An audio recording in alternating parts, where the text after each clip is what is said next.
میں جاتے، لیکن یہ لفظ جو ہے لوامہ جو ہے یہ وہ نفس ہے جو ایک مومن کو نیکی کے بعد مطمئن نہیں ہونے دیتی اور نیکی کی طرف ابھارتی ہے، اور گناہ کے بعد ٹوکتی ہے اور روکتی ہے کہ یہ غلط عمل ہے، یاد رکھیے۔ تو اللہ نے اس نفس کی بھی جو ہے قسم کھائی ہے۔ پھر آگے اللہ نے بیان کیا آیت نمبر 3 میں اَيَحْسَبُ الْإِنسَانُ أَن لَّن نَّجْمَعَ عِظَامَهُ، اللہ فرماتا اور کہتا ہے کہ کیا انسان یہ خیال کرتا ہے کہ ہم اس کی ہڈیاں جمع کریں گے ہی نہیں۔ مطلب یہاں دیکھیے انسان کی کیفیت اللہ بیان کرا، کیا انسان یہ خیال کرتا ہے کہ ہم اس کی ہڈیاں جمع کریں گے ہی نہیں، مطلب یہ واپس اٹھائے جانے والا نہیں ہے۔ دیکھیے قیامت کا اصل کانسیپٹ یہی ہے کہ ہم جو کچھ دنیا میں کریں گے، جیسے بھی ہم چلے جائیں گے، ایک روز اٹھنا ہے اور حساب و کتاب ہونا ہے۔ جب انسان حساب اور کتاب کی سوچتا ہے تو اس کے اعمال بدل جاتے ہیں، اور آخرت پر ایمان جس میں قیامت پر ایمان بھی شامل ہے، یہ ایمان کا بڑا اہم حصہ، یاد رکھیے، دوبارہ اٹھائے جانے پر ایمان۔ تو اللہ یہاں فرما رہا کہہ رہا ہے اَيَحْسَبُ الْإِنسَانُ، کیا انسان یہ سوچ بیٹھا ہے کہ ہم اس کی ہڈیوں کو واپس نہیں جمع کریں گے۔ اب دیکھیے ہڈیوں کی بات کیوں کی جا رہی ہے، ٹھیک ہے، اور جمع کرنے کی بات کیوں کی جا رہی ہے کہ ہڈی وہ ایسا اعضا ہے انسانی جسم میں جس کے اطراف میں مکمل ڈھانچہ جسم کا کھڑا ہوتا ہے۔ دوسرا یہ وہ جز ہے انسانی جسم کا جو اس کے مرنے کے بعد بھی موجود ہوتا ہے۔ آپ دیکھیں کسی کی خبر غلطی سے کھود دی جائے، یا کوئی پہلے سے مدفون تھا، دفنا ہوا تھا، کوئی غلطی سے کھود لے تو کیا نکلتا ہے اندر سے؟ آپ کو بال نہیں ملیں گے، کچھ حد تک بال بھی ہوتے ہیں، کبھی ہر بار نہیں ملیں گے، لیکن ہڈیاں تو آپ کو ضرور ملیں گی۔ چاہے آپ کو سر کی شکل میں ہڈیاں مل جائیں گی، ہاتھوں کی شکل میں مل جائیں گی، جسم کی بڑی بڑی ہڈیاں جو ہاتھ میں ہوتی ہے، پیروں میں ہوتی ہے، یہ آپ کو صحیح سلامت مل جائیں گی۔ تو یہ ایک ایسی چیز ہے جو صحیح سلامت ہوتی ہے، اور سائنسی اعتبار سے سائنس تو اب یہ بھی دعویٰ کرنے لگی ہے کہ اگر ہمیں ہڈیاں مل جاتی ہے اور ان ہڈیوں سے ہم جو مادہ ہمیں چاہیے اگر وہ نکال پاتے ہیں مکمل طور سے، تو ہم کمپلیٹلی ایک جانور کا یا ایک انسان کا ریکنسٹرکشن کر سکتے۔ یہ دعوے کی جا رہے ہیں ان دا سینس، اس معنی میں کہ اس کا مادہ لے کر اس جیسا انسان پیدا کرنے کی کوشش کی جا سکتی، سمجھ رہے آپ، کلون جس کو کہتے ہیں، تو وہ دعویٰ کر رہے ہیں انسان۔ تو اللہ کہہ رہا ہے کیا یہ سمجھتے ہیں، کیا انسان یہ خیال کرتا ہے کہ ہم اس کی ہڈیوں کو جمع نہیں کریں گے، مطلب ہم اس کو دوبارہ نہیں اٹھا سکتے؟ اور مشرکین مکہ کا اور جو انکار کرتے ہیں، حق کو نہیں مانتے، ان کا یہی دعویٰ تھا کہ کیسے ہوں گا ہم اٹھائے جائیں گے، ہم تو مٹی بن جاتے ہیں، ہڈیاں صرف بچتی۔ تو اللہ کہہ رہا ہے کیا ان کو شک ہے اس معاملے میں کہ اللہ تعالیٰ ان کو کبھی جمع نہیں کرے گا؟ آگے دیکھیں اللہ کیا فرماتا ہے، کہتا بلا قادرین علی ان نسوی بنانا، اللہ فرماتا ہے کہتا ہے بلا قادرین، ہم تو اس چیز پر بھی قدرت رکھتے ہیں، علی ان نسوی بنانا، اللہ فرماتا ہے ہم تو اس چیز پر بھی قادر رکھتے ہیں کہ اس کے پور کو تک درست جمع کر لے۔ اب دیکھیے انسانی جسم میں ہڈیاں مختلف قسم کی ہوتی ہیں، کچھ ہڈیاں بڑی مضبوط ہوتی ہے، کچھ ہڈیاں بڑی نازک ہوتی ہے، جیسا کہ انسانی جسم میں اس کے سر کی ہڈی بہت مضبوط ہڈیوں میں سے ایک ہڈی یاد رکھیں جو دماغ کو پروٹیکٹ کرتی ہے۔ اس کے بعد تھائی جو ہوتی ہے، تھائز ہمارے جو ہوتی ہے، اس کی جو ہڈیاں ہوتی ہے یاد رکھیں، جس کو ہم ران کہیں گے، مانڈی، وہ بہت مضبوط ہوتی ہے، اتنی مضبوط ہوتی ہے کہ 1، 1.5 یا 2 ٹن تک پریشر برداشت کرتی ہے، جب آدمی گرتا ہے کودتا ہے اتنا پریشر برداشت کرنے کی طاقت رکھتی ہے نا۔ تو یہ تو مضبوط والی ہے، لیکن اللہ فرما رہا ہے کہ ہم اس کو دوبارہ جمع کریں گے، اور ہڈیوں کا جو سب سے چھوٹا حصہ ہے، پور جو ہوتا ہے نا، آپ نے کبھی اگر انسانی ڈھانچہ دیکھا ہو تو ہاتھ کی ہڈیوں میں پور کہتے ہیں، یہ جو ناخن اور اس کے مطلب سب سے اوپر والا جو حصہ ہے نا، اس کی ہڈی ہوتی ہے، یہ بہت چھوٹی ہوتی ہے، آپ دیکھیں گے انگلی میں بھی یہ موٹی ہوتی ہے، یہ تھوڑی پتلی، اور یہ سب سے پتلا حصہ ہوتا ہے۔ تو اللہ بیان کر ہم تو پور مطلب مکمل طور سے ایک ایک ہڈی جو سب سے چھوٹی ہڈیاں ہیں ان کو جمع کرنے پر بھی قدرت رکھتے ہیں۔ تو اللہ فرماتا ہے ضرور کریں گے، ہم تو قادر ہیں کہ اس کی پور تک درست کر دیں۔ آگے فرما رہا ہے آیت نمبر 5 میں بل یرید الانسان لیفجر امامہ، اللہ فرماتا کہتا ہے بلکہ انسان تو چاہتا ہے کہ آگے آگے نافرمانیاں کرتا جائے، مطلب انسان کا مزاج اور فطرت تو یہ ہے کہ وہ نافرمانیاں کرنا چاہتا ہے، اس کا رب جو حکم دیتا ہے اس کے خلاف ورزی کرنا چاہتا ہے، رب جو چاہتا ہے اس کے اگینسٹ جانا چاہتا ہے۔ سبحان اللہ، ہم لوگوں کو اگر ہم اپنی فطرت کو دیکھیں تو ہماری فطرت ہمیں اسی کا حکم دیتی ہے کہ ہم نافرمانیاں، اللہ کو ناراض کریں۔ ٹھیک ایسے اعمال کرے جن اعمال سے ہمارا رب ناراض ہوتا ہے، راضی نہیں ہوتا ہے، یاد رکھیے۔ تو اللہ فرما رہا ہے کہ انسان تو چاہتا ہے کہ آگے آگے نافرمانیاں کرتا چلے جائے، جبکہ کرنا کیا ہے؟ ہم کو فرمانبرداری کرنا ہے، نیکی کرنا ہے، اچھائی کی طرف بڑھنا ہے، جو اللہ نے حکم دیا، جو اس کے رسول نے حکم دیا ہے کہ اس کے اوپر چلنا ہے۔ لیکن انسان یہ کرتا ہے کہ آگے نافرمانیاں بھیجتا ہے۔ اللہ آگے فرما رہا ہے آیت نمبر 6 کے اندر فرماتا ہے یسأل ایانا یوم القیامہ، اللہ کہتا فرماتا ہے یسأل ایانا یوم القیامہ، اللہ فرماتا ہے پوچھتا ہے کہ قیامت کا دن کب آئے گا۔ مطلب مشرکین مکہ کی کیفیت یہی تھی کہ وہ آگے نیکیاں نہیں کر رہے ہیں، گناہ کرتے ہوئے آگے بڑھ رہے ہیں، اور جب نبی اکرم صلی اللہ علیہ وسلم دعوت دے رہے ہیں تو وہ سوال کر رہے ہیں قیامت کب آئیں گی آخر۔ مطلب سوال کیا کیا جا رہا ہے؟ پوچھتے ہیں کہ قیامت کا دن آخر کب آئیں گا۔ ٹھیک ہے، کبھی تو مشرکین یہ دعویٰ کرتے کہ لاتے کیوں نہیں ہو جس چیز کا وعدہ کیا جاتا ہے۔ قوم نوح نے اس چیز کا دعویٰ کیا، عاد اور سمود نے صالح علیہ السلام اور ہود علیہ السلام سے دعویٰ کیا، لاؤ وہ پھر جس کا تم دعویٰ کرتے ہو۔ تو یقیناً بڑی قیامت تو ابھی آنے والی نہیں تھی، اللہ تعالیٰ نے ان پہ عذاب لا کر ان کو موت دے دی، مطلب ان کے لیے قیامت قائم ہی کر دی۔ تو اللہ فرما رہا ہے پوچھتا ہے کہ قیامت کب قائم ہوں گی، تو اللہ فرماتا ہے جواب دیتا ہے اس کے بعد والی آیت نمبر 7 میں فَإِذَا بَرِقَ الْبَصَرُ، اللہ فرماتا ہے کہتا ہے بس جس وقت کی آنکھیں پتھرا جائیں گی، آنکھیں پتھرا جائیں گی۔ اب آنکھوں کا پتھرانا کسے کہتے معلوم آپ کو؟ جب کسی بڑے گھٹنا یا واقعے کو دیکھ کر آدمی سکتے میں آ جاتا ہے اور آنکھوں کی کیفیت مختلف ہو جاتی ہے، سمجھے آپ؟ آنکھیں بھی مختلف کیفیت میں ہوتی۔ دیکھیے کہ انسان ہے، آپ کو سیدھے نہیں دیکھ رہا اور کہیں تو بھی پیچھے دیکھ رہا ہے، تو آپ جب ہی سمجھ جاتے ہیں اور اس کی آنکھوں کے سامنے آپ اس کے ویژن کو کٹ کرنے کرتے بھائی میرے طرف دیکھ، ہے نا؟ تو یہ وہ کیفیت ہے جس کو پتھرا جانا کہتے ہیں، اور علماء لکھتے ہیں اس کی تفسیر کے اندر کہ یہ وہی کیفیت ہے جب ایک انسان مرتا ہے تو جو آنکھوں کی کیفیت ہوتی ہے نا، وہ کیفیت ہے قیامت والی۔ آنکھوں کا پتھرا جانا مطلب ایک ایسے ایونٹ کو، ایسی چیز کو وہ دیکھیں گے جس کو دیکھ کر ان کے امیوزمنٹ جس کو کہیں گے، جس کو دیکھ کر ان کے ڈر کی، ان کی حیرت کی کوئی لمٹ نہیں رہیں گی، جس سے ان کی آنکھیں اظہار کریں گی کہ ہوتا ہے نا بہت مال دیکھ لیا تو آپ بول سکتے ہیں اس کی آنکھوں سے دیکھو لالچ ٹپک رہی، کسی کی کوئی چیز دیکھ لی جو نعمت ملی اس کی آنکھوں سے آپ کہتے ہیں حسد ٹپک رہی تھی، کسی انسان کو دیکھ کر کوئی عورت کہہ رہی ہے کہ اتنا گندی نظر کا انسان ہے، آنکھیں بتاتی ہیں انسان کے تعلق سے۔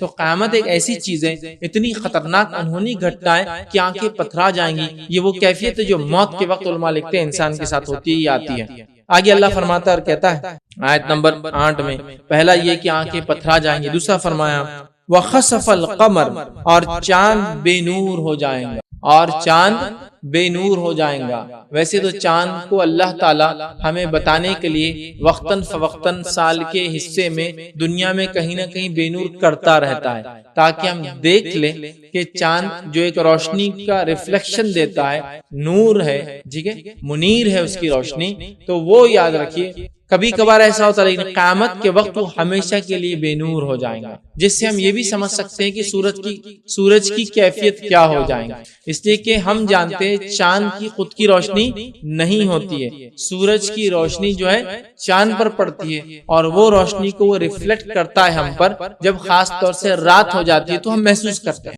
لیکن جب دنیا چاند اور سورج کے بیچ میں آ جاتی ہے، چاند کو گرہن لگ جاتا ہے، بے نور۔ تو قیامت جب قائم ہوں گی، چاند ہمیشہ کے لیے بے نور ہو جائیں گا۔ پھر فرمایا وَجُمِعَ الشَّمْسُ وَالْقَمَرُ، اور سورج اور چاند جمع کر دیے جائیں گے۔ اس کا مفسرین نے ایک معنی یہ لیا کہ جیسے چاند بے نور ہو جائیں گا، سورج بھی جمع کر دیا جائیں گا، مطلب دونوں بے نور ہو جائیں گے۔ اور ظاہر سی بات ہے سورج کی بے نوری چاند کی بے نوری کا نتیجہ بنتی ہے، چونکہ چاند جو ہے سورج سے آنے والی روشنی کو ریفلیکٹ کرتا ہے۔ تو اللہ نے فرمایا کہ اس دن چاند اپنی روشنی کھو دیں گا، اس کی روشنی ختم ہو جائیں گی، ویسی نہیں جیسی ٹیمپرری کبھی کبھار گرہن پہ ہوتی ہے، یہ پرماننٹ وہ اپنی نور کو کھو دیں گا۔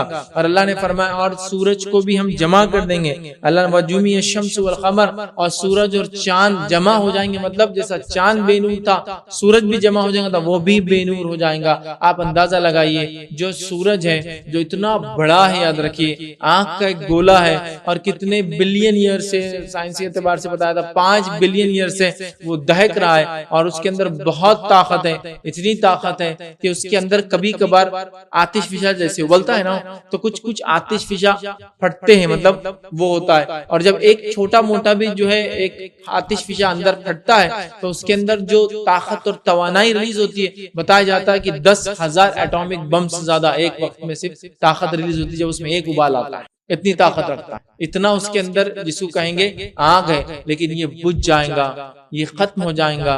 اس کا رب اس کو حکم دے دے گا، چاند اور سورج جو ہے بے نور ہو جائیں گے، جمع ہو جائیں گے. یاد رکھیے آگے اللہ نے فرمایا آیت نمبر 10 میں یقول الانسان یومئذ این المفر، اور انسان جو ہے کہیں گا کہ آج بھاگنے کا ٹھکانہ کہاں ہے، اللہ سے دور میں کیسے ہو سکتا ہوں. تو اللہ نے فرمایا اور اس دن انسان کہیں گا آج بھاگنے کی جگہ کہاں ہے، اب فرار ہونے کی جگہ تلاش کریں گے. کیوں؟ تو جو انبیاء نے وعدہ کیا تھا، جو کتابوں میں وعدہ اللہ رب العزت نے نازل کیا تھا، انسان نے اس کو نہیں مانا، قیامت کا انکار کیا، اللہ کا انکار کیا، نبی کی تعلیمات کو چھوڑ آیا، نیکی نہیں کی، گناہ کے راستے پہ چلا. جب وہ حقیقتوں کو دیکھ لیں گا ساری چیزیں کلیئر ہو جائیں گی. جو مانتا نہیں تھا کہ کوئی بنانے والا ہے اس کو یقین آ جائے گا کہ ایک بنانے والا ہے، چونکہ اب غائب کی چیزیں دکھیں گی، قیامت قائم ہو رہی ہے، لوگ اٹھ رہے ہیں، فرشتے دکھ رہے ہیں، لوگ جمع ہو رہے ہیں، آگ ان کو ایک طرف اکٹھا کر رہی ہے اور اللہ رب العزت کا عرش لگایا جا رہا ہے اور تمام چیزیں ہو رہی ہے. تو انسان اب حقیقتوں کو جان رہا ہے تو اب وہ فرار ڈھونڈے گا. کیوں؟ اس لیے کہ جو عمل کرنا تو نہیں کیے تو اب منہ چھپانے کی جگہ تلاش کریں گا. تو انسان اس روز کہیں گا، اللہ فرماتا ہے کہ آج مفر، فرار ہونے کی جگہ کہاں ہے، میں کیسے فرار ہوں، کہاں چھپوں، کیسے میں بچ سکتا ہوں اللہ کے عذاب سے، آج کیسے جہنم سے اپنے آپ کو بچاؤں. لیکن یاد رکھیے اس دن کوئی فرار نہیں ہوگا. یاد رکھیے اللہ رب العزت قرآن میں فرماتا ہے، اللہ فرماتا اور کہتا آگے کی آیت نمبر 11 میں کلا لا وزر، اللہ نے فرمایا نہیں، کوئی چھپنے کی جگہ آج نہیں ملیں گی. آج کہیں بھی تم چھپ نہیں سکتے ہو. جو کیا اس کا بدلہ آج لینا ہے. جو تم نے زندگی جیسی گزاری اس کا اب آپ کو بدلہ ملنے والا ہے، ریوارڈ ملنے والا ہے. چاہے وہ اچھا کیا تھا تو اس کو اچھائی کی شکل میں، برا کیا تھا تو اس کو برائی کی شکل میں. تو انسان بھاگنے کی بات کر رہا ہے کہ اب میں کیسے بچوں اس عذاب سے. اللہ کہہ رہا ہے فرار کی کوئی جگہ نہیں ہے. اور آج کا معاملہ تو یہ ہے کہ تمہیں کوئی پناہ گاہ نہیں ملیں گے اللہ کے مقابلے میں. اور انسان یاد ہے کہ نہیں چھپ سکتا. ان کو وہ جو اللہ کے علاوہ پکارتا تھا وہ آج کام نہیں آئیں گے، بلکہ قرآن نے کہا ان کو تو اوندے منہ کے بل جہنم میں ڈالا جائے گا. چاہے وہ جس بھی چیز کی عبادت کرتے تھے اللہ کو چھوڑ کر، چاہے وہ چرند اور پرند تھے، انسان اور جانور تھے، مٹی اور پتھر تھے، جو بھی تھے ان کو گرا دیا جائے گا. علماء نے لکھا اس کے اوپر، حالانکہ اس پتھر کا کوئی دوش نہیں ہوگا، اس لکڑی کا کوئی دوش نہیں ہوگا، پھر کیوں ڈالا جائے گا منہ کے بل ان کو؟ تاکہ صرف ان کو بتائے، ذلیل کرنے کے لیے کہ جس عقیدے پر چل کے آئے ہو وہ درست نہیں تھا اور اس کو تکلیف نہیں ہوئی گرانے والی چیز. ان کو بتانے کے لیے کہ جن کو تم حاجتوں کے لیے پکارتے تھے، مشکل کشائی کے لیے پکارتے تھے، مدد کے لیے پکارتے تھے، زندگی پر اللہ کے علاوہ پکارتے رہے، کوئی کام نہیں آنے والا، منہ کے بل گرا دیا. اور کوئی مفر نہیں ہوں گے. کہ جب وہ دیکھیں گے اپنے معبودوں کا ایسا گرتے ہوئے تو یقین ہو جائیں گا کوئی آنے والا نہیں ہے، ہم نے غلط زندگی گزاری، تلاش کریں گے کہاں بھاگ جائے، کوئی موقع نہیں ملے گا. یاد رکھیے بھاگنے کا. آگے اللہ رب العزت فرماتا اور کہتا ہے آیت نمبر 12 میں الی ربک یومئذ المستقر، اللہ فرماتا اور کہتا ہے الی ربک یومئذ المستقر، اللہ فرماتا آج تو تیرے پروردگار کی طرف ہی قرارگاہ ہے. آج کوئی فرار کی جگہ نہیں ہے، آج کوئی ٹھکانہ نہیں ہے تمہارا، آج کہیں پناہ نہیں ملیں گی سوائے ایک ٹھکانے کی، ایک جگہ کے، کہ تم سب کو اللہ تعالیٰ کی بارگاہ میں حاضر ہونا، اس کے علاوہ کوئی چارہ نہیں. اور ہم سب جانتے ہیں فردن ایک ایک آدمی کو اللہ رب العزت کے سامنے پیش کیا جائے گا. حدیث کے الفاظ ابن آدم کے قدم تب تک نہیں ہٹیں گے جب تک اپنے رب کو 4 سوالات، یہ کہ روایت ہے 5 سوالات کے جواب نہ دیتے. اور وہ سب کو 1 and 1، مطلب ایک کے بعد ایک جا کے انڈیویجولی اکیلے جواب دینا ہے. تو اللہ نے فرمایا آج تیرے پروردگار کی طرف ہی قرارگاہ ہے، اس کے علاوہ کوئی قرارگاہ نہیں ہوگی. يُنَبِّئُ الْإِنسَانُ يَوْمَئِذٍ بِمَا قَدَّمَ وَأَخَّرَ، اللہ فرماتا اور کہتا ہے آج انسان کو اس کے آگے بھیجے ہوئے اور پیچھے چھوڑے ہوئے سے آگاہ کیا جائے گا. آج انسان کو اس کے آگے بھیجے ہوئے اور پیچھے چھوڑے ہوئے سے آگاہ کیا جائے گا. کیا اس نے آگے بھیجا اور کیا پیچھے چھوڑ آیا تھا. مطلب میں زندگی میں جب رہا تو اپنی زندگی میں نے اعمال کے اعتبار سے کیا آگے بھیجا, اور جب دنیا سے ختم ہوا, آگ بند ہوئی, تو کیا پیچھے چھوڑ آیا. اس کے تعلق سے اللہ فرما رہا ہے کہ انسان نے جو کچھ کیا, جو آگے بھیجے ہوئے اور پیچھے چھوڑے ہوئے سے اس کو آگاہ کیا جائے گا, اس کو اس کی انفارمیشن دی جائے گی کہ یہ تھا جو آگے بھیجا, یہ تھا جو پیچھے چھوڑا. اب آگے کیا بھیج سکتے ہیں میں بتا دیتا ہوں, باقی سب پیچھے چھوٹنے والا ہے, آپ لوگ سمجھ جائیے. نبی اکرم صلی اللہ علیہ وسلم فرماتے ہیں انسان کہتا ہے میرا مال اور میرا مال, تو سن لو آپ صلی اللہ علیہ وسلم جو فرمایا حدیث کے اندر, انسان کا وہ ہے جو اس نے کھایا اور ضائع کیا, میرے اکاؤنٹ میں وہ آئیں گا, مطلب بھیجی ہوئی چیز میں وہ آئیں گا جو کھایا اور ضائع کیا, اکاؤنٹس میں آ گیا, میرے بھیجے ہوئے میں شامل ہو گیا. جو پہنا اور جو پھاڑ دیا, جو میں نے پہنا اور جو پھٹ گیا میرے آنکھ پہ, مطلب وہ سیدھا ہو گیا, یہ میرے اکاؤنٹ میں آ گیا, یہ بھیجی ہوئی چیز میں شامل ہو گیا. ٹھیک ہے, اور اس کے بعد آپ فرماتے ہیں اس کے بعد وہ جو اللہ کی راہ میں خرچ کیا یہ چلا گیا آگے, باقی سب وارثوں کا ہے, مطلب پیچھے چھوٹ جانے. ایک اور حدیث میں آپ نے فرمایا جو پہنچ جاتا ہے اور جو رہ جاتا ہے, پہنچنے والی چیز میں کیا آپ نے فرمایا, ایک انسان کے 3 ساتھی ہیں. ایک ساتھی وہ ہے جو مرتے ہی ساتھ چھوڑ دیتا ہے, وہ ہے اس کا مال. ایک ساتھی وہ جو قبرستان تک آتا ہے, وہ ہے اس کے رشتہ دار. اور ایک ساتھی وہ جو اس کے قبر میں بھی آئیں گے, فرشتوں کے حساب کتاب کے بعد وہ قبر میں آئیں گے, اور قیامت کے دن بھی آئیں گے, وہ اس کے اعمال. تو اعمال ہے جو آگے جا رہے ہیں, جو بھیج سکتے ہیں, اور پیچھے کیا چھوڑ کے جا رہے ہیں دنیا کے اندر. اب آپ اور میں طے کریں جو کچھ میں نے اور آپ نے کیا وہ آگے بھیجا یا پیچھے چھوٹ گیا. ابھی ہماری پلاننگ پوری وہ ہے کہ آگے کیا بھیجنا ہے وہ نہیں ہے, یہاں کیا چھوٹنے والا پوری پلاننگ اس کی. آپ نے گھر بنایا, اچھی بات ہے, لیکن یہ گھر ساتھ جائیں گا, بتائیے, نہیں جائیں گا. نہیں جائیں گا, کیا جائیں گا, وہ جو اعمال بھیجے آپ نے اور وہ جو اچھے کام کیے وہ جانے والے, یہ نہیں جانے والا. یہ بھی مباح ہے, جائز, لیکن اس کے لیے اس کی ٹوپی اس کے سر, اس سے لون لے کے اس کو وہ کر دیا, اس سے لون لے کے یہ کر دیا, گھر بنا لیا, جگہ لی تو کبھی قبضہ کر لیا, زیادتی کر لی, پڑوسی کا حق مار دیا, سب کچھ یہ کر کے کیا بنایا, وہ چیز بنایا جو پیچھے رہنے والی ہے. پتہ نہیں وارث اس پہ کیا کریں گے. اور کبھی کبھار تو یہ دیکھا گیا کہ آپ کی اور میری تدفین سے پہلے لوگ بولتے یہ تو طے کر لو اس کا کیا ہوگا. میں نے ایسے دیکھا ہوں واقعہ کہ خاتون کا انتقال ہو گیا اور اس کے بچوں میں ایک بچہ بولتا ہے وہ سب تو ٹھیک ہے, سب ہونے والا ہے, امی کا جو زیور تھا وہ تو میرا ہی چھوں گا, بولے اس لیے کہ بہت خدمت کیا میں, باقی میں حصہ ہوں گا, اب یہ زیور پہ نو کلیم, یہ میرا ہوگا. تو دیکھیے ابھی انسان کو دفنائے بھی نہیں, اٹھا کے لے کے بھی نہیں گئے, مٹی میں ڈالے بھی نہیں, تو ایشو کھڑا ہو گیا جو چھوڑا تھا وہ کس کا ہوگا. آپ سمجھ رہے ہیں نا, میں اور آپ جو دنیا میں جمع کرتے ہیں وارثوں کے لیے کرتے ہیں, یہ آگے پہنچنے والی چیزوں میں سے نہیں ہے. اگر وارث واقع میں تربیت یافتہ ہو اور آپ کے جانے کے بعد بھی صحیح جگہ لگائے تو اللہ ماشاءاللہ یہ تو خیر, لیکن اب لگائے نہ لگائے کون جانتا ہے. اپنے ہاتھوں سے لگا لو جو لگانا ہے, اپنی زندگی میں وہ عمل کر لو جو تم کو کرنا ہے, بعد میں وارثوں کے چکر میں مت جاؤ. تو اللہ فرما رہا ہے انسان دیکھ لیں گا اس نے کیا آگے بھیجا تھا اور کیا چھوڑ کر. اب ہم دنیا میں کس چیز کی تیاری کرے سوچ لے, آگے بھیجنے کی تیاری ہے یا پیچھے چھوڑنے کی تیاری, چونکہ یہ سب دکھنے والا ہے. آگے اللہ فرماتا ہے اور کہتا ہے کہ انسان نے جو آگے بھیجا اور جو پیچھے چھوڑا وہ سب کچھ دیکھ لیں گا. اور اللہ آگے فرماتا ہے اور کہتا ہے جو کہ آیت نمبر جو ہے 14 ہے, بل الانسان علی نفسہ بصیرہ, بلکہ انسان خود اپنے آپ پر حجت ہے. بلکہ اللہ فرما رہا دیکھ لیں گا اور وہ خود اپنے آپ پر حجت ہے, جس کے لیے ہمارے پاس بہت ساری حدیثیں ہیں کہ انسان اپنے آپ پر کیسے حجت بنے گا. حدیث میں الفاظ ہیں جب جہنم کو دیکھیں گا انسان کی زبان جھوٹ بولنے لگے, یہاں تک کہ کافر لوگ انبیاؤں کا انکار کریں گے تو کہیں گے انہوں نے دعوت پہنچائی نہیں کمپلیٹلی. کیا بولیں گے, اے اللہ انہوں نے ہم کو میسج نہیں دیا اسلام. تو اللہ تعالیٰ ان کی زبانوں کو بند کر دے گا, انسان کی زبان بند ہو جائیں گی. اور اس کے بعد اللہ تعالیٰ اعضاء کو حکم دیں گا بات کرنے کا, اس کی زبان بات کریں گی, اس کی آنکھیں بات کریں گی, حتیٰ کہ حدیث میں الفاظ ہے اس کی مانڈی اور ران تک بات کریں گی.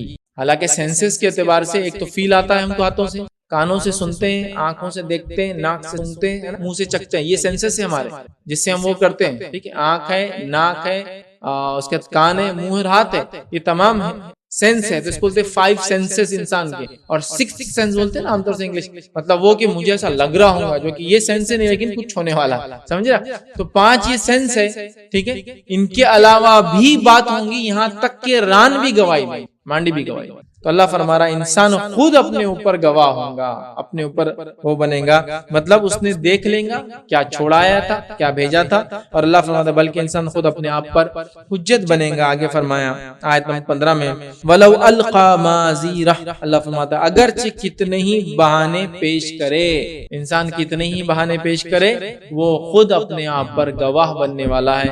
تو ہمیں اعمال کے اعتبار سے ایسے اعمال کرنا چاہیے، یاد رکھیے جو اعمال ہمارے حق میں گواہی دے، ہمارے لیے فائدہ مند ہو، ہمارے لیے آخرت میں جنت کا سبب بنے، اور ہر ایسے عمل سے اپنے نفس کو بچانا چاہیے جو جہنم میں انسان کو لے جا سکتی ہے۔ آگے اللہ رب العزت آیت نمبر 16 میں فرماتا ہے، کہتا لا تحرک به لسانک لتعجل به، اللہ فرماتا ہے اے نبی آپ قرآن کو پڑھنے میں جلدی نہ کرے، اپنی زبان کو جلدی جلدی حرکت نہ دیں۔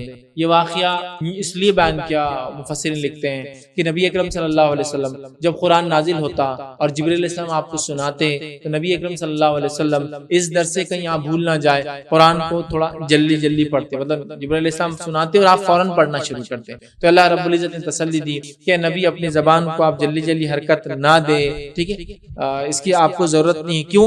ان علینا جمع و قرآن، اس قرآن کا جمع کرنا اور آپ سے پڑھانا ہماری ذمہ داری ہے۔ تو آپ بالکل نہ گھبرائے، قرآن کو اطمینان کے ساتھ آپ بعد میں پڑھیں جب ہمارا فرشتہ پورا قرآن نازل کر دیتا ہے، اس لیے کہ آپ ڈریے مت، اس کا جمع کرنا اور پڑھانا یہ ہماری ذمہ داری ہے۔ اس سے مفسرین یہ بات بھی لکھتے ہیں کہ قرآن کا نبی اکرم صلی اللہ علیہ وسلم کو یاد کرانا اور اس کو پڑھانے سے مراد نبی اکرم صلی اللہ علیہ وسلم کے احکامات کو لوگوں تک کمپلیٹلی پہنچا دے، یہ بھی اللہ کا ذمہ ہے۔ تو اس کو پڑھانا، جمع کرنا اور پڑھانا ہمارا ذمہ ہے۔ آگے اللہ نے فرمایا فَإِذَا قَرَأْنَاهُ فَاتَّبِعْ قُرْآنَهُ، پھر جب ہمارا فرشتہ پڑھ لے تو اے نبی اس کے بعد آپ پڑھے۔ پہلے نبی اکرم صلی اللہ علیہ وسلم ساتھ پڑھتے تھے، قرآن کا بعد میں پڑھے، اس کے بعد جب بھی جبرائیل علیہ السلام آتے نبی اکرم صلی اللہ علیہ وسلم پورا سنتے اور اس کے بعد آپ ریپیٹ کرتے جو جبرائیل علیہ السلام نے آپ پر نازل کیا ہے، یاد رکھے۔ پھر آگے اللہ رب العزت نے فرمایا ثم ان علینا بیانہ، اور اس کا بیان کر دینا یہ ہماری ذمہ داری۔ اس قرآن کو جمع کرنا، آپ سے پڑھوانا مطلب آپ کو یاد کرانا، اور اس کا بیان کرنا، اس کا سمجھانا یہ ہماری ذمہ داری ہے۔ تو کہا ثم ان علینا بیانہ، یہ ہماری ذمہ داری کہ ہم آپ سے بیان کرائیں۔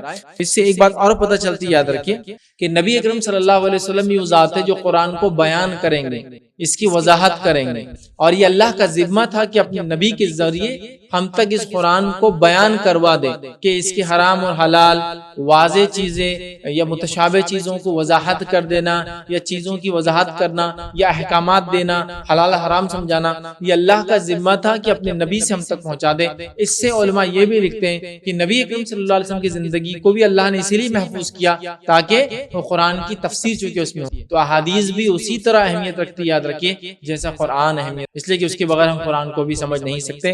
تو کہا اے نبی ثم ان علینا بیانہ، اس کا بیان کرنا، آپ کے ذریعے لوگوں تک پہنچانا یہ بھی ہمارا بہرحال ذمہ ہے۔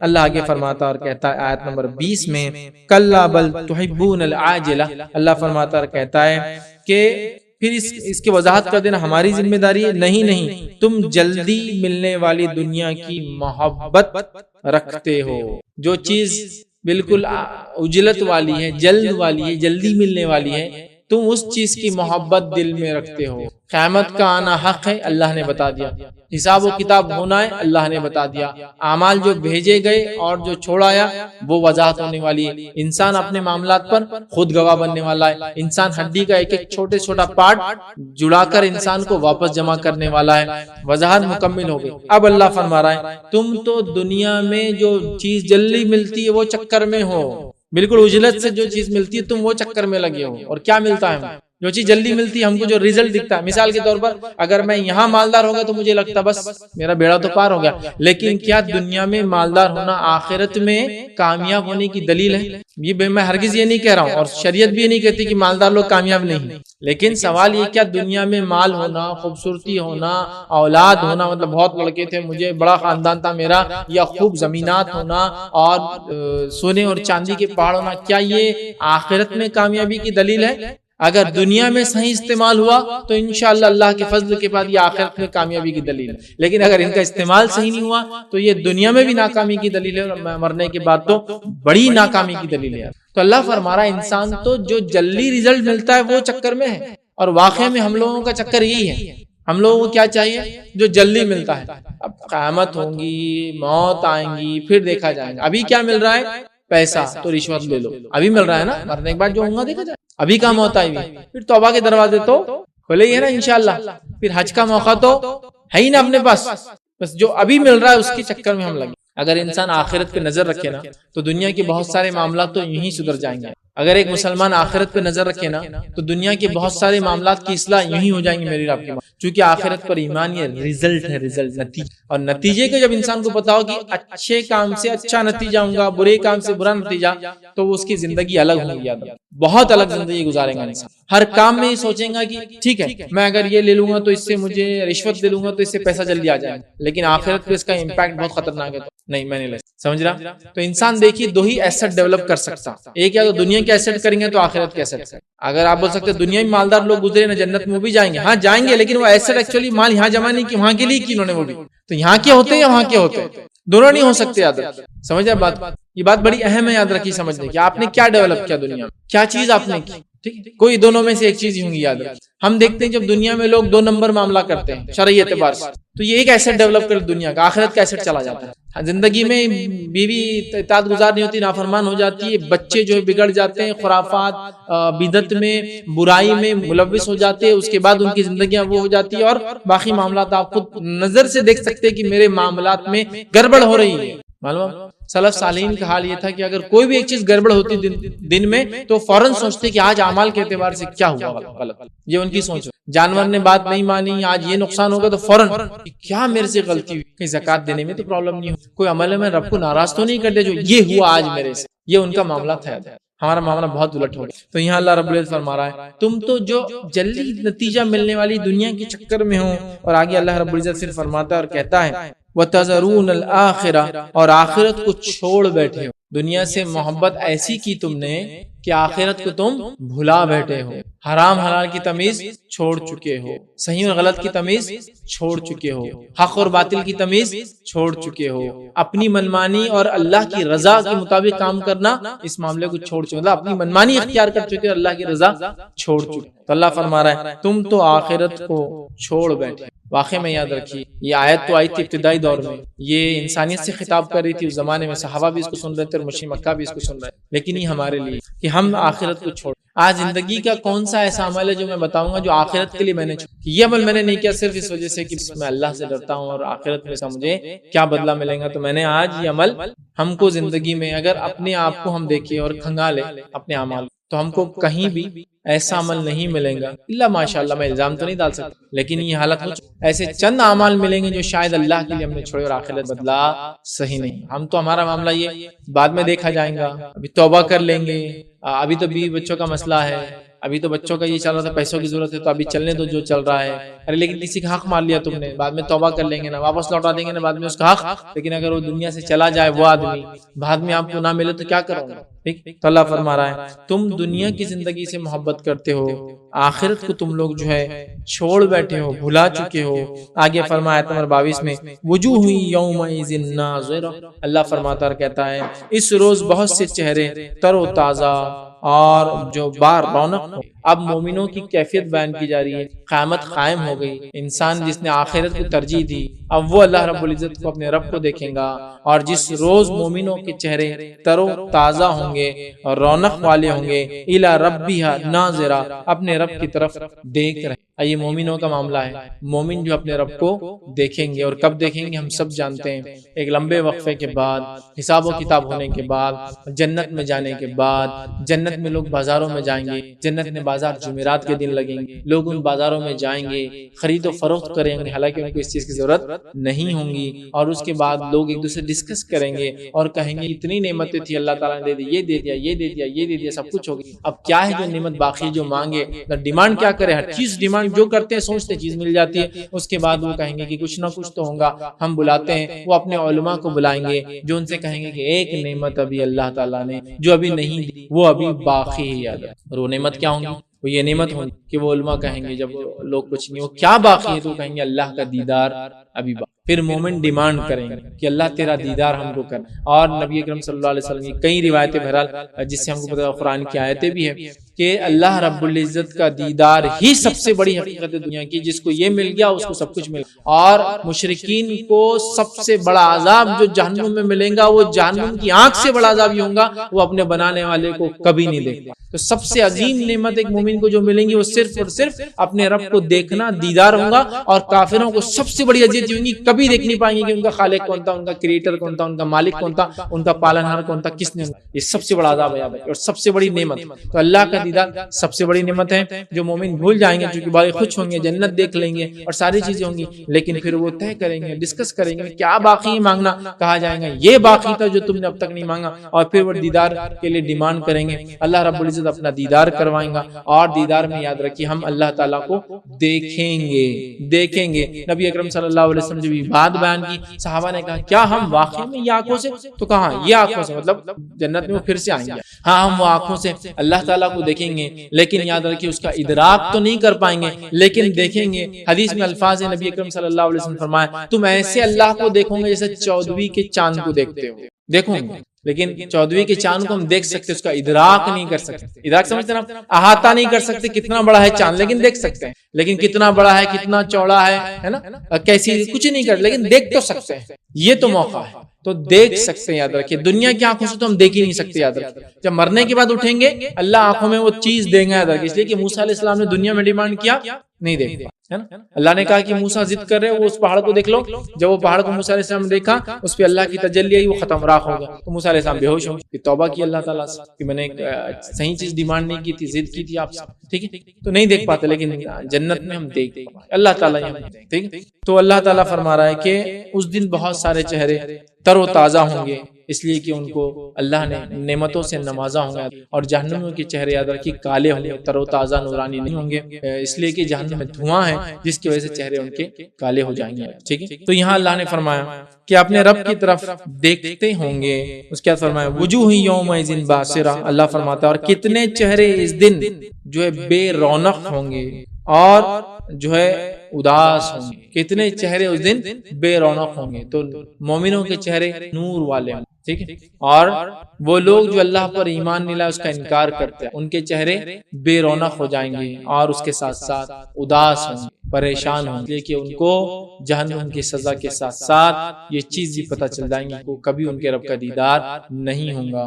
اور نبی اکرم صلی اللہ علیہ وسلم جنتی جنت میں جانے کے بعد اور جہنمی جہنم میں جانے کے بعد اللہ رب العزت جو ہے دونوں کے بیچ میں فرشتے کو حکم دیں گا کہ ایک دمبا لایا جائے، اور وہ دمبا نہیں ہوگا، فرشتے کو حکم دیں گا کہ موت کو لایا جائے، اور موت کو ایک دمبے کی شکل میں لایا جائے، اس موت کو دمبے کی شکل میں لایا جائے گا، اور جب اس شکل میں لایا جائے گا اور بیچ میں لایا جائے گا، اور اللہ حکم دیں گا اس کو ذبح کر دینا، فرشتہ اللہ کے حکم سے اس کو ذبح کر دیں گا، اور جنتی خوش ہو اٹھیں گے اور جہنمی بے انتہا چیخیں گے اور چلائیں گے، کیونکہ دونوں کو پتہ چل گیا اب اس کی بعد موت، سمجھ رہے ہیں۔ تو جہنمیوں کو افسوس پر افسوس ہے، ایک تو جو لوگ ایمان نہ لائے اس کی حالت میں مر جائے، تو یہیں سے افسوس والا فرشتے جو لینے آتے بہت بدبخت، مطلب جسو کہیں گے اس کو برے برے بدبخت، تو اس کے ناموں سے پکاریں گے، انتہائی چہرے ان کے خراب ہوں گے، بدبودار لباس لے کر آئیں گے، خبر کے اندر اس کے اعمال انتہائی گندے شکل کے اندر آئیں گے، اس کے بعد اٹھایا جائیں گا تو رب کا دیدار نہیں ہوگا،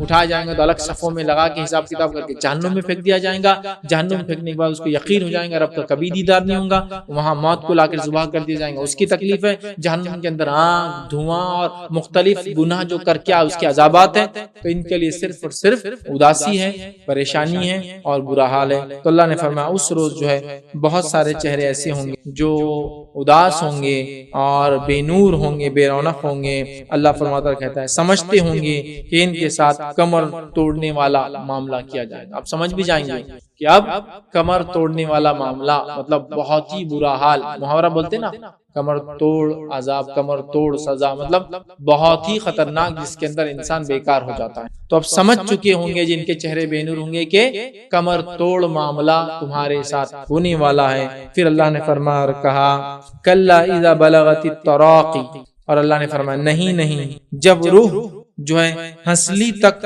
پہنچیں گی۔ ابھی دیکھیے پہلے پارٹ میں قیامت قائم کا ہوگا تذکرہ، دوسرے پارٹ میں مومنوں اور کافروں کے ساتھ کیا معاملہ ہوگا وہ معاملہ اللہ بیان کرتا ہے۔ اب جو ہے اللہ تعالیٰ وہ قیامت کی بات کر رہا ہے جو موت پہ قائم ہو جاتی ہے. میں نے کہا نا قیامت دو ہے، ایک بڑی قیامت وہ جو لوگ زندہ ہوں گے ان پہ آئیں گے، جو دنیا ختم انتم پر لے، ٹھیک ہے، پھر ڈے آف ججمنٹ قائم ہوگا، حساب کتاب کا دن. لیکن ایک انسان کی موت اس کے لیے قیامت ہوتی ہے، وہ قیامت کا بھی تذکرہ سورہ قیامہ میں آ جا رہا ہے. ٹھیک ہے، تو اب کیا فرمایا اللہ رب العزت نے؟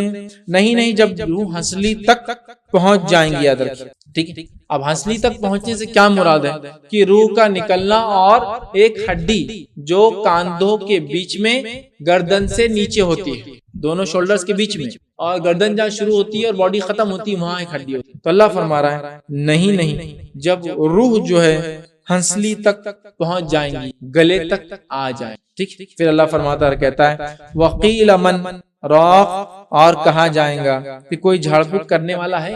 اب یہ آدمی کی انڈیویجول قیامت، ابھی وہ قیامت تو نہیں ہے لیکن وہ مر رہا ہے، تو اس کا تذکرہ ہو رہا ہے کہ جب ایک انسان کی روح گلے تک آ گئی. اور پتہ ہے نا آپ کو، روح جو ہے پیروں سے نکلتی ہے اور گلے سے آتی ہے اور گلے سے پھر ایک آواز کے ساتھ نکل جاتی ہے. اسی لیے جان جب جاتی ہے تو بہت سارے لوگ آپ نے دیکھا ہوگا کہ پہلے سے ان کو پتا ہوتا ہے، کن لوگوں کو جو اطراف میں اور کبھی کبھی ان کو پتا ہوتا ہے، چونکہ اگر اچانک آنے والی موت نہ ہو تو پھر پیروں سے ہی شروع ہوتی ہے. اور جو آس پاس والے بھی کچھ جو نالجبل ہوتے ہیں، کئی لوگوں کے اموات دیکھ چکے ہوتے ہیں، وہ فوراً پہچان لیتے کہ ارے آ گیا وقت. تو آپ بولتے ہیں نا ارے ان کی موت سے پہلے انہوں نے پیر باندھ دیے تھے، ہاتھ باندھ دیے تھے، ان کو پتا ہے تکلیف ہوں گی بعد میں ہوں گا، تو فوراً وہ جسم کو سیدھا کرنا شروع کر دیتے ہیں یا ٹھیک ہے لٹا دیتے ہیں، جو بھی بہرحال. تو پیر سے شروع ہوتی ہے، بہت جلدی ہوتا ہے یقیناً یہ پروسیس. پھر وہ یا تو کبھی شروع ہو جاتی ہے اور نزا یہاں کے اٹک جاتی ہے، تو کہیں لمبے دیر تک ہوتی ہے، نزا بہت لمبی چلی، ٹھیک یہ بھی ہوتا. تو بہرحال تو اللہ فرما رہا کہہ رہا ہے جب روح گلے تک آ گئی، اور اللہ فرما رہا ہے اور لوگ کہنے لگے، ٹھیک ہے، اور کہا جائے گا کہ کوئی جھاڑ پھونک کرنے والا ہے، مطلب کوئی ہے جو اب اس کا علاج کرے، کوئی اس کو اٹھا دے، کوئی موت سے اس کو بچا لے، کوئی دوا ہے، کوئی ورد ہے، کوئی ذکر ہے، کوئی دم ہے، کوئی وظیفہ ہے، کچھ پڑھ لو تاکہ یہ بچ جائے. اب کچھ کام نہیں آنے والا کیونکہ روح اب نکلنا شروع ہو گئی جسم سے. تو اللہ نے فرمایا کہ جب جو ہے روح ہنسلی تک پہنچ جائیں گی اور کہا جائیں گا کیا کوئی ہے جو اس کی جان بچا لے، جھاڑ پھونک کرے، وید، طبیب، ڈاکٹر، علاج کرنے والا کوئی ہے جو کر سکے. پھر اللہ وَظَنَّ أَنَّهُ الْفِرَاقُ، اللہ فرماتا ہے وَظَنَّ أَنَّهُ الْفِرَاقُ، اور جان لیا اس نے کہ یہ وقت جدائی کا ہے. اب وہ آدمی کو بھی یقین ہو جاتا ہے کہ میرے مرنے کا وقت ہے، لیکن یاد رکھیں یہ وقت میں توبہ قبول نہیں، یہ وقت توبہ کرنے. ایک بار روح جسم سے نکلنا چالو ہوئی، یہ توبہ کا وقت نہیں. ہاں نیک انسان کو اللہ موقع دیتا ہے، وہ اس وقت بھی توبہ کرتا ہے، ذکر کرتا ہے، اللہ کا سب کچھ کرتا ہے، وہ ظاہر سی بات ہے اس کے درجات کو اور بلند کرتی ہے. لیکن ایک بدبخت کو یہ موقع توبہ کا موقع نہیں رہتا، اس کو وہ چانس نہیں. سمجھ رہا کہ فرشتوں کو دیکھ لیا، حالات دیکھ لی، غائب کی چیزیں دیکھ لی، نہیں ہوتا ہے. جیسے کہ جب فرعون ڈوبنے لگا، نزا کی حالات کو پہنچا، تب کیا کہا؟ میں ایمان لایا موسیٰ اور ہارون کے رب پر، لیکن فائدہ نہ پہنچایا. جبرائیل علیہ السلام نے مٹی اٹھائی اس کے منہ میں ڈال دی. اب فائنل تھا اسٹیج، اب کچھ بھی نہیں ہے. تم نے ساری نشانیاں دیکھی تب تو ایمان نہ لائے، اب موت کا وقت آ گیا، نزا ہے، اب بولتے ایمان لائے موسیٰ اور ہارون کے رب پر. یہی تو دعوت تھی موسیٰ اور ہارون کی کہ ایمان لاؤ ہم پر پوری زندگی. یہ ٹائم پہ ایمان کام نہیں آتا. یہ نزا کی کیفیت، موت سے پہلے کی کیفیت جس میں انسان دیکھ لیتا ہے کچھ علامتوں کو، اب اس کو ایمان لانا فائدہ نہیں ہوتا، اس کو اس کے عمل پہ توبہ فائدہ نہیں ہوتی. لیکن ایک مومن کے لیے ظاہر سی بات ہے یہ ایک اچھی موت کی علامت ہے کہ اللہ کا ذکر کرتے ہوئے، استغفار کرتے ہوئے، توبہ کرتے ہوئے چلا جائے. یہ ایک اس کی فضیلت ہے، لیکن یہ فائدہ دینے والا موقع نہیں ہوتا یار. تو اب جو ہے اس کی جان جو ہے نکلنے کا وقت آ گیا. لوگ کہہ رہے کوئی ہے بھائی اس کا علاج کر سکتا ہے. اللہ فرماتا ہے اور جان لیا اس نے کہ یہ تو اب جدائی کا وقت ہے، اب جسم کو چھوڑ کر روح کو نکلنا ہے. اللہ فرماتا ہے اور کہتا ہے جدائی ہے، وَتَفَّتِ السَّاقُ بِالسَّاقِ، اور پنڈلیوں سے پنڈلیاں لپٹ جائیں گی، جو کہ اب اس کی روح نکل رہی ہے تو اس کی شدت روح اس کی پنڈلیوں سے شروع ہو کے گلے تک. تو اب وہ بہرحال پنڈلیوں سے پنڈلیاں رگڑ جائیں گی. پھر اللہ نے فرمایا إِلَى رَبِّكَ يَوْمَئِذٍ الْمَسَاقُ، اور آج جو ہے تیرے پروردگار کی طرف چلنا ہے، تیرے پیدا کرنے والے کی طرف چلنا ہے. کون بولیں گے اس کو؟ فرشتے بولیں گے بھائی آج تو تجھے چلنا ہے، اب کوئی واپس نہیں، کوئی جھاڑ پھونک کام نہیں آئیں گی، کوئی جان پہچان، کوئی وسیلہ، کوئی ایمان، اب کوئی توبہ کام نہیں آ رہی ہے. وقت آ گیا اور اس کو اب نکال کے کہا جائے گا اب چلنے کا وقت بہرحال آ چکا ہے، پھر تیرے رب کی طرف جانا ہے. پھر فرمایا فلا صدق ولا صلی، اللہ نے فرمایا کہا اس نے نہ تو تصدیق کی اور نہ نماز ادا کی. اب دیکھیے اس کا جرم کیا بتایا جا رہا ہے جسے لے جایا جا رہا ہے اور وہ نیک انسان نہیں تھا، اس کا جرم کیا بتایا جا رہا ہے؟ فلا صدق ولا صلى، اس نے تصدیق بھی نہیں کی انبیاءوں کی، جو انبیاء آئے پچھلی زمانوں میں قومیں اور آخری نبی محمد صلی اللہ علیہ وسلم کی مشرکین مکہ تصدیق نہیں کر رہے، اس نے تصدیق بھی نہیں کی کہ یہ اللہ کی کتاب ہے اور یہ محمد صلی اللہ علیہ وسلم کے نبی ہے، تصدیق بھی نہیں کی، ولا صلی، اور نماز بھی قائم نہیں۔ تو فرد جرم جو آیا دہرائے مرتے ہی ایک انسان پر جو ایمان والا نہیں تھا، وہ یہ ہے کہ پہلے تو نے تصدیق کیوں نہیں کی تھی، ایمان کو پہچان کر اس پہ ایمان لایا کیوں نہیں تھا، یقین کیوں نہیں کیا تھا وہ انبیاء جو پیغام اور میسج لا رہے، تو پہلا فرض جرم تصدیق کا ہی اس کے اوپر۔ تو ہمارے لیے بہت ضروری ہے کہ ہم تصدیق کریں اپنے زندگی میں، ستیہ کیا ہے، حق کیا ہے، سچ کیا ہے، اور تصدیق کر کے اس پر ایمان لائے، اس پر چلے۔ تو پہلا فرض جرم اس پہ تصدیق نہیں کی اس نے۔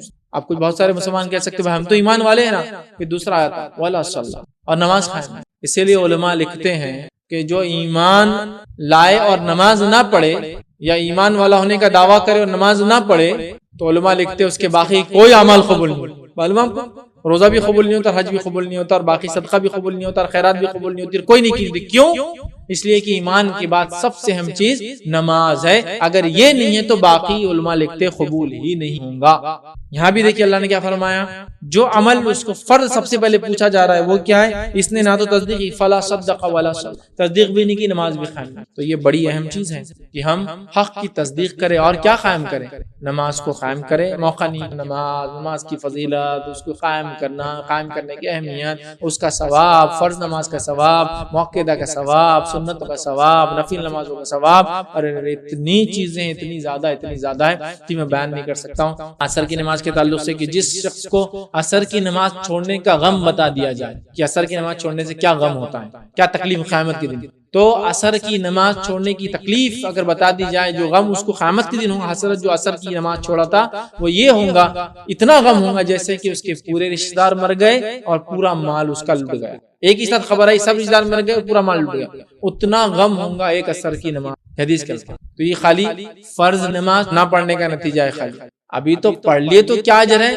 وہ نہیں ہے، کیونکہ وہ unimaginable reward بہت اتنے زیادہ ہے، کسی کو انتہا۔ اس لیے جو چیز سمجھ میں آئی بتا دی گئی، جو چیز سمجھ میں نہیں بتائی گئی۔ فجر کی 2 رکعت نماز کے تعلق سے جو فرض نہیں، سنت ہے، نماز سے پہلے موقعہ ہے، یہ پڑھنے کا اجر یہ بتایا گیا، دنیا وما فیہا، دنیا اس میں جو کچھ اس سے بہتر ہے۔ تہجد کی نماز کے فائدوں میں آپ سے یہ بیان کیا، جو ایک فائدہ ہے کہ دنیا میں تہجد کی نماز جو انسان ادا کرتا ہے اس کے اللہ کے نزدیک درجات بلند ہوتے ہیں، اس کے گناہ معاف ہوتے ہیں، اس کے لیے نیکیاں لکھی جاتی ہے، اور وہ اپنے سے پہلے سلف صالحین کے طریقے پہ چلتا ہے، اور اس سے جسمانی بیماریاں دور کر دی جاتی ہیں۔ دیکھیے خالی ایک نفل نماز ذرا سمجھ رہا، نفل نمازوں کی اور نفل عبادت کی اہمیت یہ بتائی کہ جب بندہ نفل میں آگے بڑھتا ہے، جو اللہ کی توفیق سے ہوتا ہے آگے بڑھتا ہے، تو ایک مقام یہ آتا ہے کہ بندہ اتنا آگے بڑھ جاتا ہے کہ اللہ اس کا ہاتھ بن جاتا ہے جس سے وہ کام کرتا ہے، جس کا معنی یہ ایک مثال ہے، مطلب اللہ اس سے ہر چیز صحیح کام لیتا ہے، اس کی آنکھیں بن جاتا ہے جس سے وہ دیکھتا ہے، مطلب ہر چیز وہ جو دیکھتا ہے صحیح دیکھتا ہے، اس کے کان بن جاتا ہے جس سے وہ سنتا ہے، اس کا معنی ہر چیز وہ جو سنتا ہے وہ صحیح ہوتی ہے اور وہی سنتا ہے، یہ مقام حاصل ہو جاتا ہے۔ نفل تو فرض سے کیا ہوگا، لیکن فرض چونکہ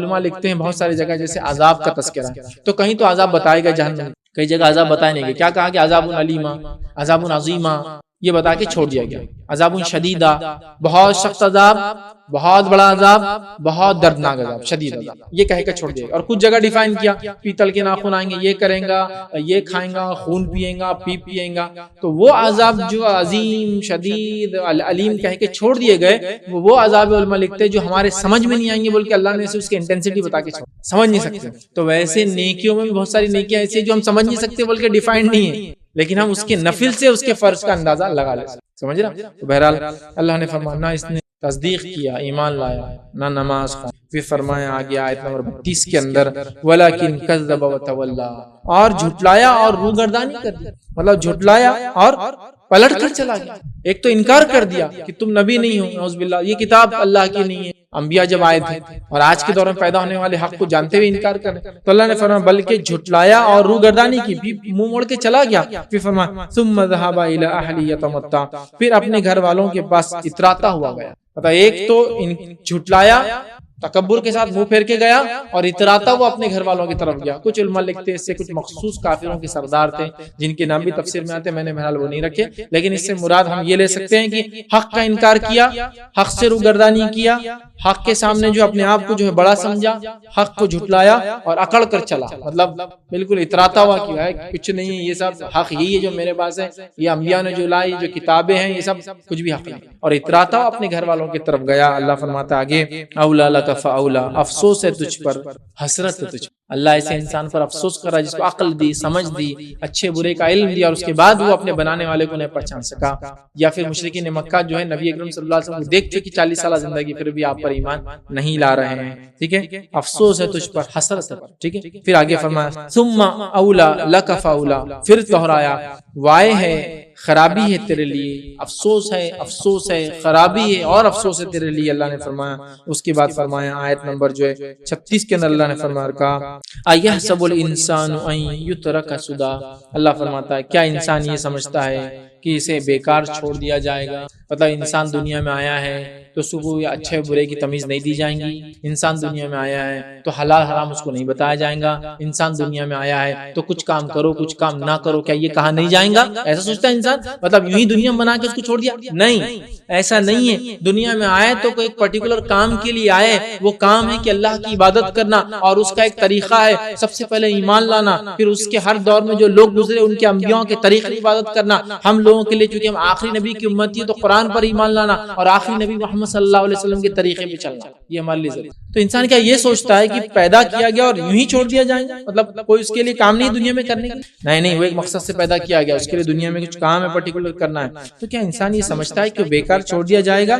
الم یک نطفۃ من منی یمنا, اللہ فرماتا ہے کہتا ہے کیا وہ ایک گاڑے پانی کا قطرہ نہ تھا جو چپکایا گیا تھا؟ اب دیکھیے ایک بات پھر جو ہے اس سے بھی نیچے کی طرف آ رہی ہے. پہلے قیامت کا تذکرہ جو قیامت کبریٰ ہے, پھر اس کے بعد قیامت کے بعد لوگوں کے انجام کیا ہوں گے وہ ایک ساتھ آ گیا. پھر قیامت صغریٰ, انسان کی موت, اس کی قیامت کا تذکرہ ہوگا, اس کا یہاں تک تذکرہ آ گیا. پھر اس کی موت کے ٹائم پہ کیا بھاگ دوڑ ہوتی ہوگی.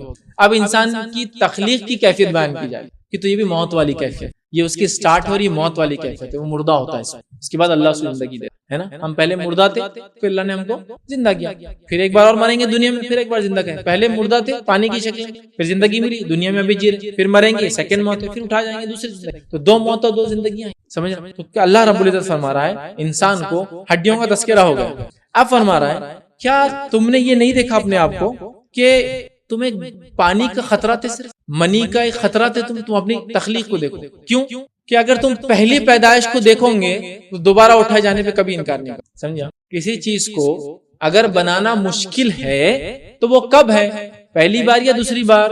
پہلی بار. کو بولیں گے کمپیوٹر جب بنا تو بن گیا ایک بار, اب اگر وہ ختم بھی ہو جائے, ٹیکنالوجی مٹ جائے, اڑ جائے, سائنٹسٹ مر بھی گیا, تو کیا ہم واپس سے کمپیوٹر بنا سکتے ہیں؟ ہاں بنا سکتے, چونکہ اب ہم نے سیکھ لیا, اب ہم ڈیولپ کر سکتے ہیں اس کو. سیکنڈ ٹائم تو اور ایزی ہے. تو اللہ تعالیٰ اب انسان کو جھنجھوڑ رہا ہے کہ دوسری بار ہڈیاں ہوتے ہو تو یہ پوچھتے ہو کیسے اٹھائے جائیں گے تم, تو تم نے پہلی بار اپنی پیدائش کو نہیں دیکھا ہم نے کیسا پیدا کیا جب تم پانی کا خطرہ تھے.